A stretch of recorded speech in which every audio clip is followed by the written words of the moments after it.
Welcome to The Corner, La Source's digital show dedicated to the sport and entertainment industry. Every 2 weeks, we invite a professional to share their experience, background, and challenges. The sport industry moves fast, and having their insights is the best way to keep up to speed. Welcome to The Corner.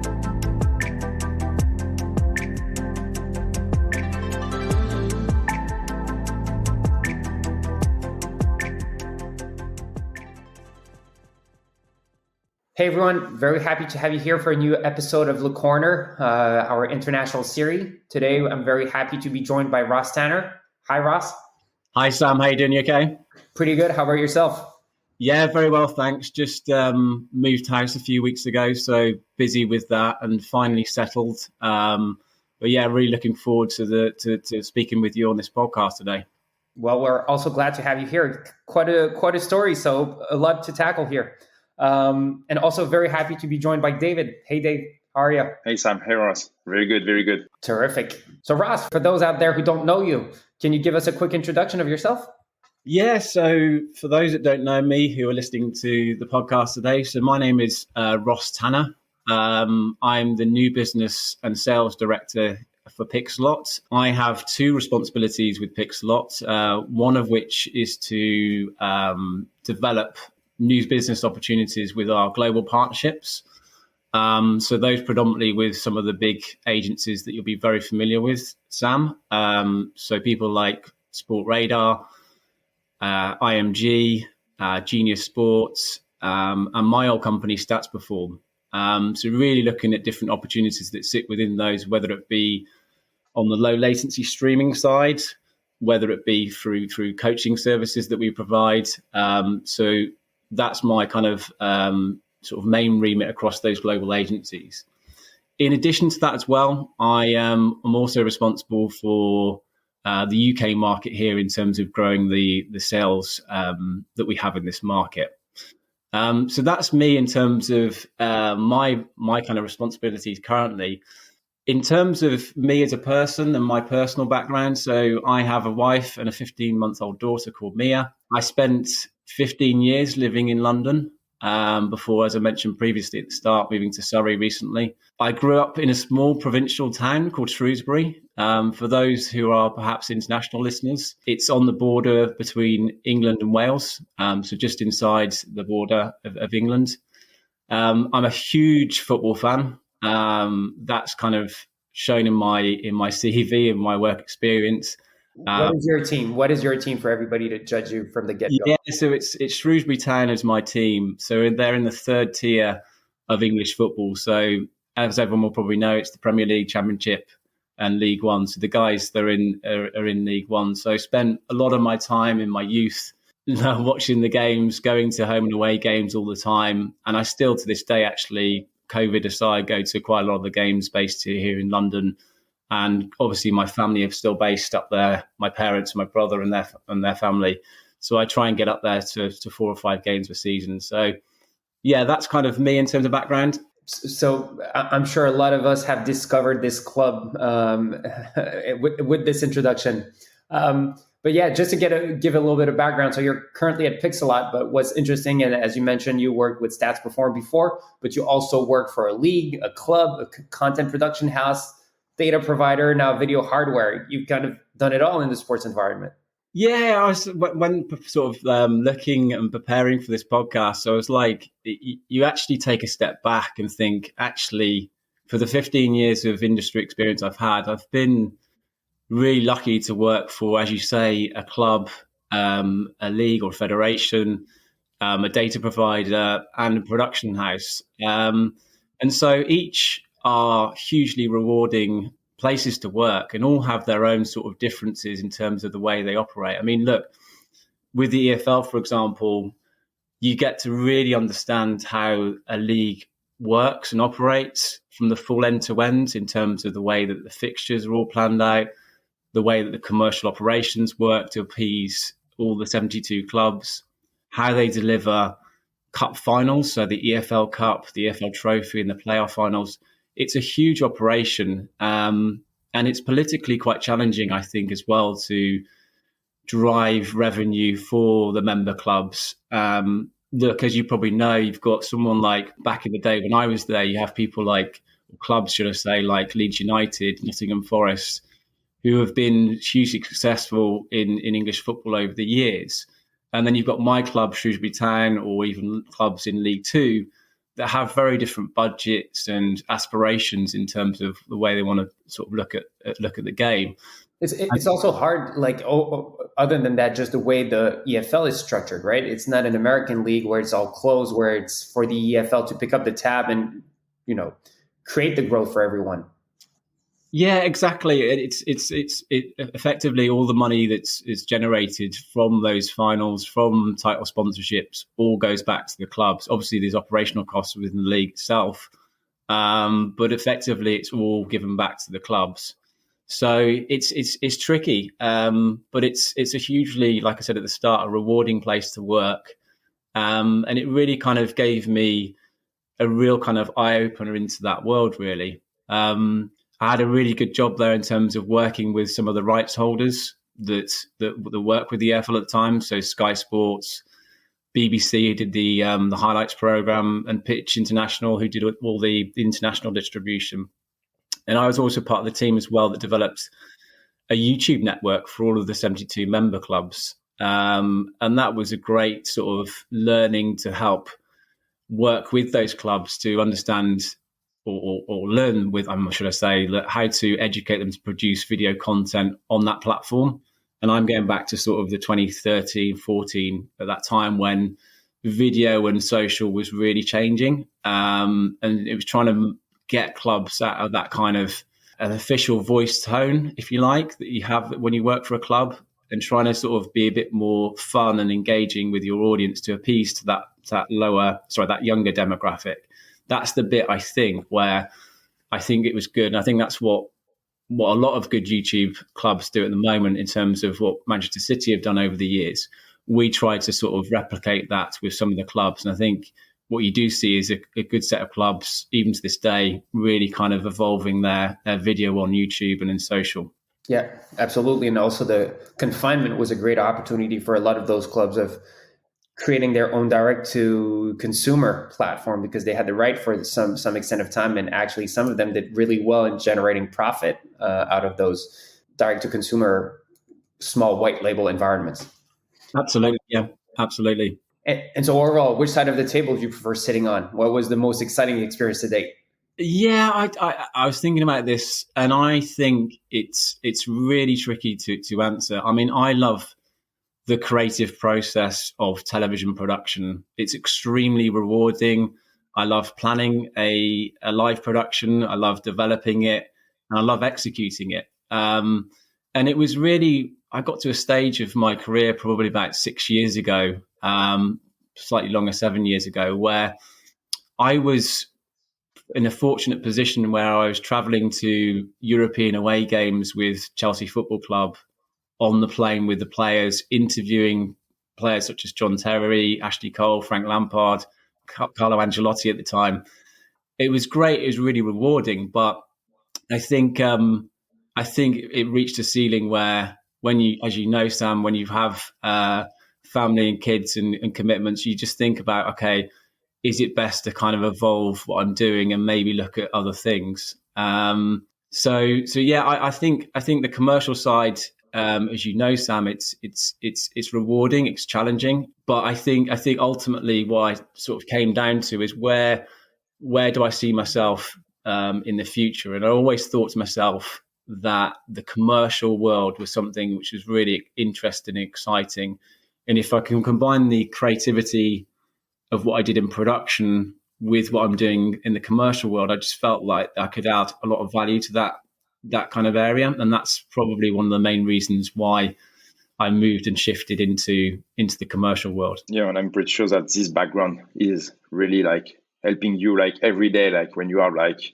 conversation like about business, but about like day-to-day activities, you can understand like what is the activity in a club and why they are not like so responsive sometimes, because they are just like playing like every 3 days or stuff like that.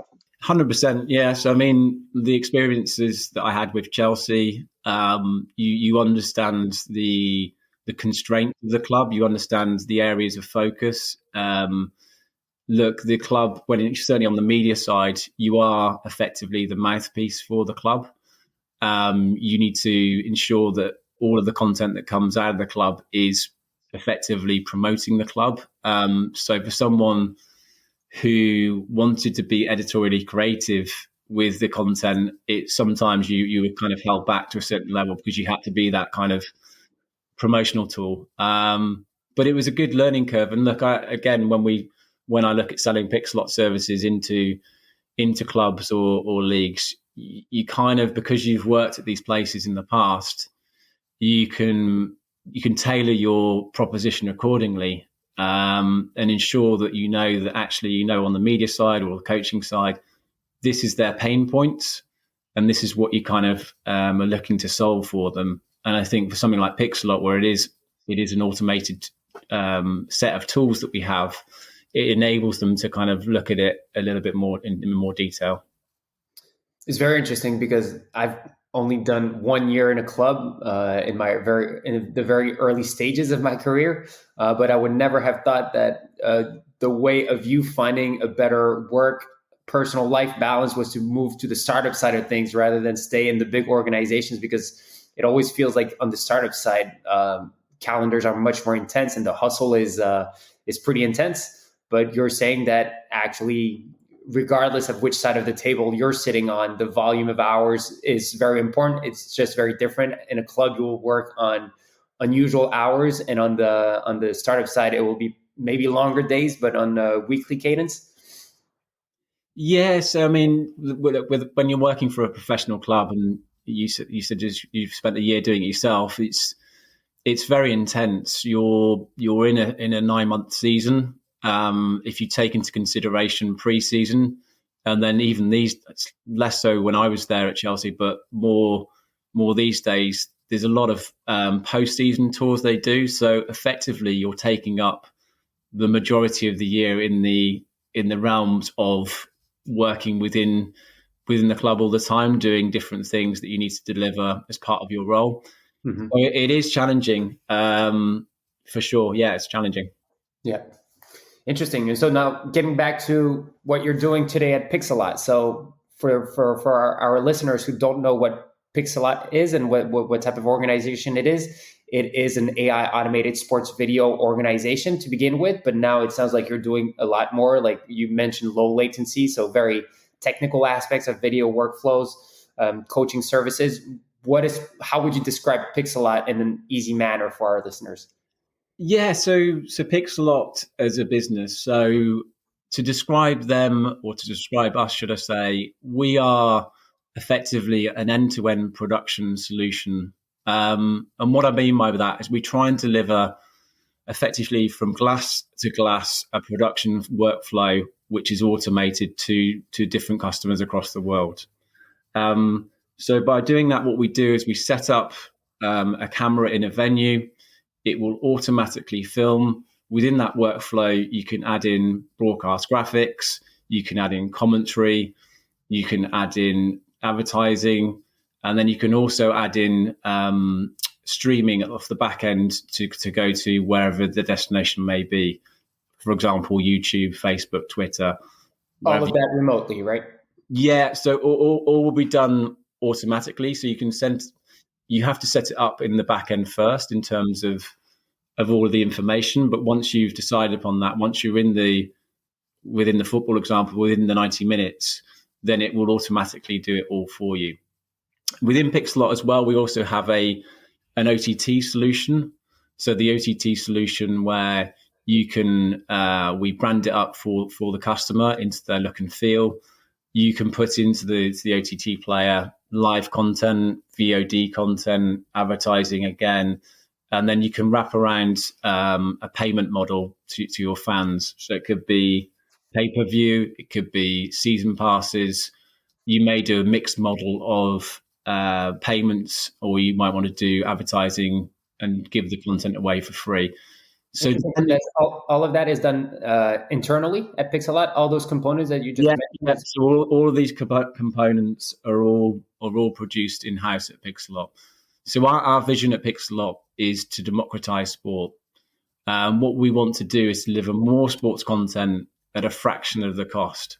So we know, or I know certainly here in the UK, and it's probably replicated all across the world, is that Sky Sports, the Premier League host broadcaster here, and BT Sport, the incumbent UEFA Champions League rights holder, they spend millions of pounds on producing high-end multi-camera production. We're not in that market or in that space. Pixellot are very much looking at tier 2, 3, 4, 5, all the way down to grassroots sports. We want to basically unearth games that have potentially not been produced before and give the opportunity for them to have live production that they may have not have had before. So we, just in terms of some quick numbers for you, Sam. So we think from our research, there's a huge underserved market. So we think there's probably around 200 million events currently not broadcasted across the world. This is sports events of various sizes. That's, we think, around 132 million in soccer and basketball alone. So we think that if we get the pricing right in comparison to the ROI from these events, then we think there's a huge opportunity, and there is. We've got 18,000 systems, Pixellot cameras in the market currently. We've produced over 1 million live games to date. We produce around 190,000 monthly live hours. So it's already a huge business, and it's only been going since 2014. We spent probably the best part of a couple of years developing the AI which goes into the cameras, and then we really went to market there afterwards to provide these tools. And that's interesting, right? Because, for example, you have a partnership with Barcelona, so you also look at very tier 1 organizations in the club sector, but it can also be used for your Division 8 organization. Or is there a price point where, you know, like that an 8th division club couldn't actually afford Pixellot? Yeah, so it's a good question, Sam. So we have tools that suit different sectors and customers. So you're absolutely right. We have Barcelona Football Club as one of our key customers. And on that side, we provide multiple cameras that go across their football fields at their HQ. So whether that be in the training complex, it may be across the other sports as well. So as you know, Sam, it's not just football that Barcelona Football Club do. They do field hockey and other sports. So we have systems that help them improve performance analysis. So we have actually a partnership with these guys that we work, our R&D and product team work hand in hand with Barcelona's innovation team to basically iterate the product to make it more intuitive for coaches across all levels at Barcelona Football Club. As we know, perhaps less so at the moment, but historically, obviously, Barcelona, one of the biggest clubs in the world, right? They have a huge history in developing talent. And so I think what they recognized that a lot of video footage was being captured across different football events and other sports at the club. And they wanted to consolidate this and use something which was forward thinking, such as Pixellot, with their kind of tools that we have. And who is pushing more, like, on your end, like, to get this kind of solution? Is it like more the leagues and the club to provide like more content to the broadcaster and to sell more content, or is it more the broadcaster to get more content to stream to the fans? Is there like a difference? Yeah, so I'd say the predominant focus for Pixellot, and this does vary from market to market, I would say that the kind of federation, league level and club level is where Pixellot's sweet spot is. Look, if you come to one of my customers that we have over in Ireland, we live produce, we have over 25 systems over there in the Republic of Ireland to cover 3 leagues. And just to take one league, which we have over there, which is the women's championship that they have, so their first league, they had never had live streaming before up until earlier this year. So by using Pixellot's tools that enable them to stream content and enable them to grow the game. And I think that kind of case study we've got there is hugely important for the FAI, the governing body, to grow women's football and get that exposure that it needs. And so whilst we see sort of men's second, third, fourth, fifth tier, wherever it is, we also see actually for Pixellot to actually pivot into the women's side of sport and help accelerate the mantra of governing bodies to grow women's sport across the world. And that's where Pixellot are actually focusing a lot of their efforts on. Yeah, definitely a good opportunity, I think. And so for those who don't work as much in the space as us, what does it actually take to have a Pixellot production in terms of the setup, in terms of the human resources, and how fully automated is it, and how much data points do you get actually out of it? So if you had to recap just between the internet bandwidth, the original setup, and then how fully automated is it versus how much does it still need a little bit of human input in there? Yeah, it's a good question, Sam. So first and foremost, what we do is we would go to a venue to scope out where the camera system might sit at a field or venue. So we would look at effectively putting a camera on the halfway line, taking football as the example, and then we try and put it in a place where it had a certain amount of elevation, so you get that holistic view of the pitch.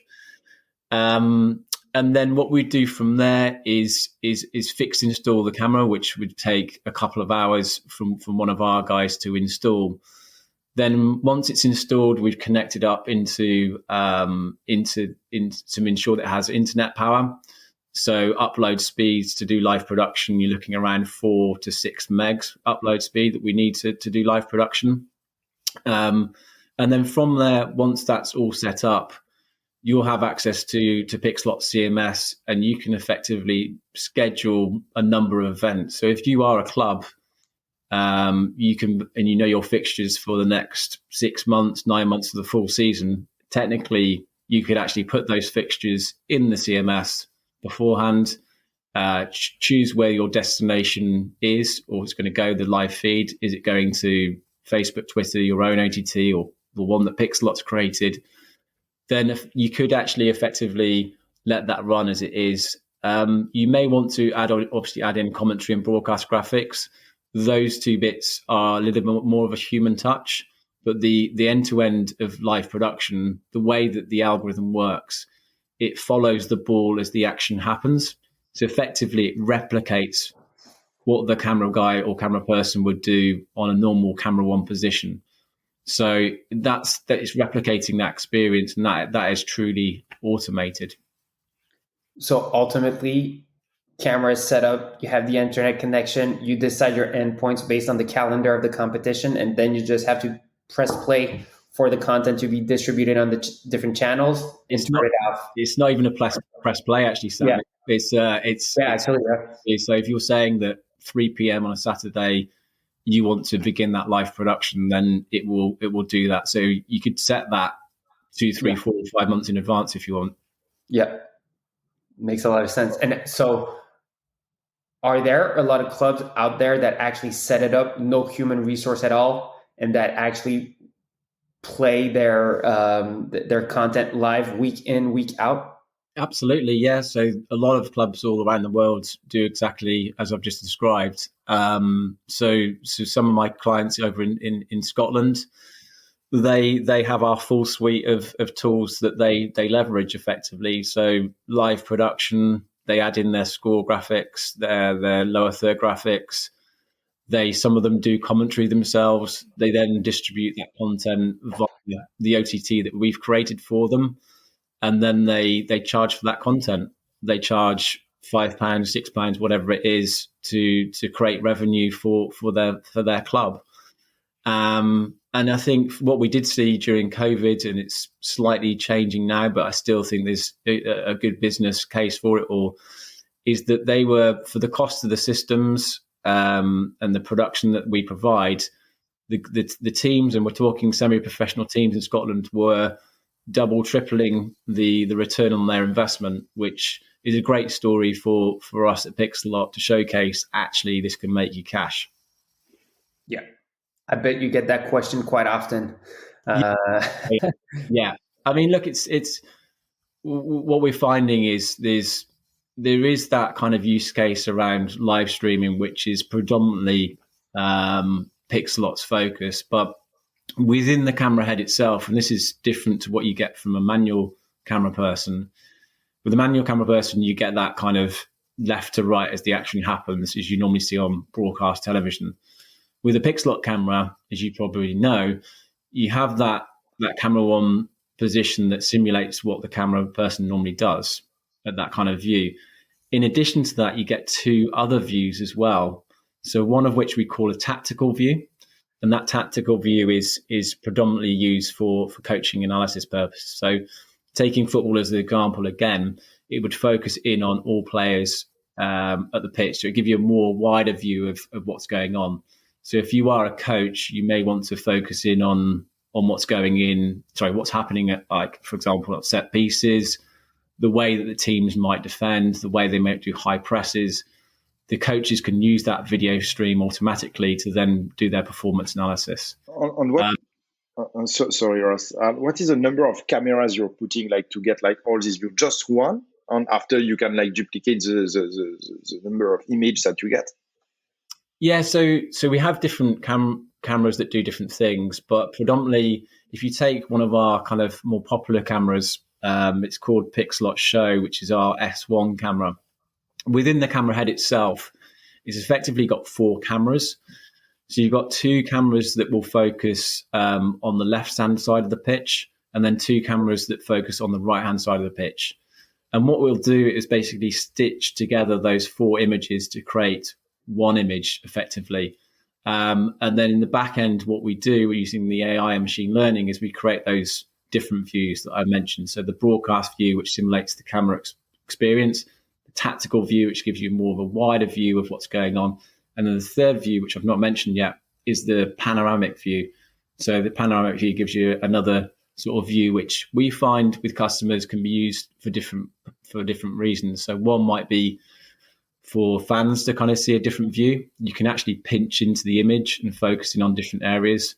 We find sometimes that fans quite like that kind of experience. And then the other side is for coaches, that they again might want to use that to pinch into certain areas and do different things. And now actually the end user can decide to zoom in on your player. You have a player that allows the user to zoom inside the image with that panoramic view. Yeah, absolutely. So we give that kind of within our application. Within Pixellot, we have our own app where you can do exactly as I've just described. So whether that be for a fan, so a fan could effectively take, if the club itself or league gave the permission to syndicate that panoramic view, technically a fan could go in there and pinch into the image itself. So it's a digital zoom. Yeah, it has to be in the Pixellot environment, though. It's not something that can be embedded inside the environment of your customers. Yeah. Makes sense. Yeah. It's a good question. I'm not sure whether it can be done outside that. But that's super interesting, because when you're speaking about like all the possibilities that you have with the tool, now we can understand why low latency. I think like if you are like streaming new competition, I think like for betting companies, it's like huge in terms of opportunities. Yeah, so we've seen, and I joined the Pixellot business on March the 1st, and we've seen a huge amount of growth since I've been here already in low latency streaming. There's some great case studies we have already where we're providing Pixellot technology to federations and their member clubs for them to do what I just exactly described. So they will do media streaming for their fans using the systems. The teams may also use it for coaching analysis, same as well. But then on the other side of the coin, the streams will also be used on a low latency capacity for bookmakers. So people like Genius Sports, Sport Radar, IMG, they will syndicate our content to then go to Bet365, William Hill, wherever their customers may be. And so it's a great, for me, it's a great sort of case study that we have with these big organizations where for me, this is the area which Pixellot, I think, is hugely interesting. Actually, that's a good point. Do you think the future of Pixellot is around improving the quality and the number of views that you can have? Right, you said you had 3, or is it in gathering more AI-driven data points as a business to be more in the data business than in the video business? Well, I think to go back to what I was saying before, I think for us it's about providing end-to-end production tools from a media standpoint. Within that, you do. I mean, there is another product that we acquired in 2019 called VidSwap. So that is effectively our coaching analysis platform. So when you live produce the content and you may take our tactical view video stream, that video stream will then go seamlessly into the VidSwap platform, and then in the VidSwap platform you can actually it will already be synchronized, the video and the data, so you can actually go in and look at different passages of play and do more of a deeper dive into what's going on there. So yeah, the honest answer to your question, Sam, is that we wouldn't necessarily be looking at more data points. I think for us, it's about providing the ability for coaches to look at the data points we have in our system. But I do think there's an opportunity to maybe either partner or look at different, maybe internally around the tracking data side and how we can merge that with performance level data. That for me is an interesting area, which you may know, Sam, from my time at Stats Perform and Opta, that I worked on the innovation committee with Football Data Co and the Premier League in conjunction with Second Spectrum, and we were always looking at new ways to editorialize the tracking data and performance data to bring new metrics to the market. And I think for us, if we can potentially get to a stage where we can provide that type of data, but in a easy to understand way for coaches and maybe for fans, then I think we've maybe got into another area which would be exciting for us. Interesting. And you kind of are answering it, but would it be fair to say that your key market is that semi-pro, close to amateur, but still looking to do a little bit of profit? Like that's your biggest market out there? Or would it be tier 1 clubs, because just the budgets that you can get with tier 1 clubs are still so relevant compared to the bigger play of smaller organizations? What would be your key core market? Yeah, so I think it's evolved over the years. I think at the beginning of Pixellot's journey, I think it was focused in on elite football clubs and elite sports clubs. And I think that's still a hugely important business for us. But I think over the years, what we've tried to do is, like I said at the start, is to democratize sport. So providing our tools to every sector and every level of sport. So recently, you may have seen that we launched a new solution to the market. So Pixellot was always known for fixed install cameras into venues. We now have a solution called Pixellot Air, which is a solution where you can move from venue to venue. So it goes up onto a tripod 5 meters into the air. You synchronize the mobile app in terms of between our app and the camera itself, and then it will automatically film the game as it happens. And that entry level solution is used by anything from a Sunday league club through to a private school, through to a university. So that end of the market, I think, is an area which Pixellot will certainly focus on and are focusing on at the moment. It's a really big market because look, what we do know is that the younger demographic really want to have the same tools and experiences as what professional elite sports players have.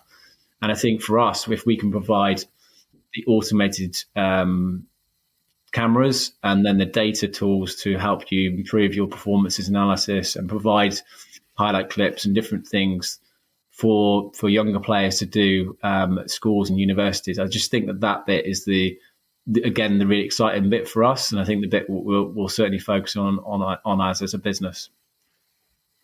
That's a good point. Actually, do you already have automated highlights being created on the platform? Yeah. So we have what we call suggested highlights. So they'll be AI derived in terms of stuff that we think's editorially relevant for the customer.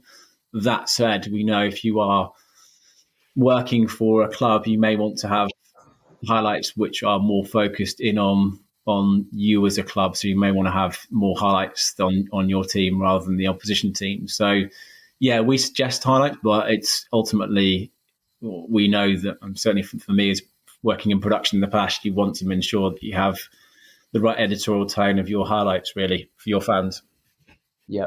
Interesting. So it really looks like you're doing product iterations and covering the whole workflow, going from the capture of content, simplifying a little bit the messaging to actually adapt it to your audience, but that you're trying to bring the full ecosystem to any organization so that they have one go-to destination for all that comes to production highlights and everything that a media organization would do through the likes of your solution. Absolutely. That you've hit the nail on the head there, I think, Sam, is that's really the focus for us. It's quite a funny one really, because I obviously spent a number of years in production and doing a lot of the manual work, which basically Pixellot does automatically. But look, I think with AI and machine learning, it gives us that opportunity. Like I said before, earlier in this podcast, is that it gives us the opportunity to provide these tools at a real cost-effective price to enable ones that maybe haven't produced content before the ability to do so. Like I said, we're not really going to compete at all with what Sky, BT, other production houses do all across the world. That's not our kind of focus. It is around that kind of lower tier stuff that we think that there's that opportunity. Very interesting. And maybe a tricky question for you to answer to finish this off. Having worked on the stats performance side, right, whereas the human resources are capturing the data points because it provides more accuracy and overall for the moment probably what is to be the best data feed in the market for a long while. And now being on the other side of the picture where it's all AI driven, how far away do you think we are from being able to completely replace human beings by machines? You already did it on the video side of things. Do you think we're close to being able to do it on the data side of things too? Yeah. I mean, obviously, I'm not in R&D or product, but I think my thought process on this is that we're not going to be too far away. Whether that's derived and developed within Pixellot itself, it's something I guess that guys I'm sure are working on. I think there's probably other businesses out there as well that are looking at this really closely, and I'd probably include my old company in that as well. So yeah, where are we in terms of that roadmap? It's a good question, Sam. I'll kind of defer to the ones that are more experienced in that area than me, but I can't imagine that we're too far away from that. Cool. So I'll have to ask somebody from Second Spectrum on the next podcast then. Yeah. And to finish this off, what can we wish for you and Pixellot? So personally, like what would be your ultimate goal for the next couple of years in terms of ideal scenario of Pixellot being used by a partner? Yeah, so for me, I think it is focusing in on, like I mentioned, that's kind of market where leagues, federations, clubs have not had production before. I think it is around focusing in on the women's game as well, because look, we know that kind of those areas have been underserved over the years, and I think that if we can try to focus in on those more to provide tools to get them produced and get more exposure, and then I think that's only a good thing for women's sport for sure. And I think the other area of focus for us as well, or two areas, is certainly that kind of entry level stuff we're doing with Pixellot Air at the moment is a really kind of the kind of low end of the market where you have maybe your son, daughter, and you you get the ability to have a live production or analysis of your games. That area is for me an exciting one to kind of focus in on.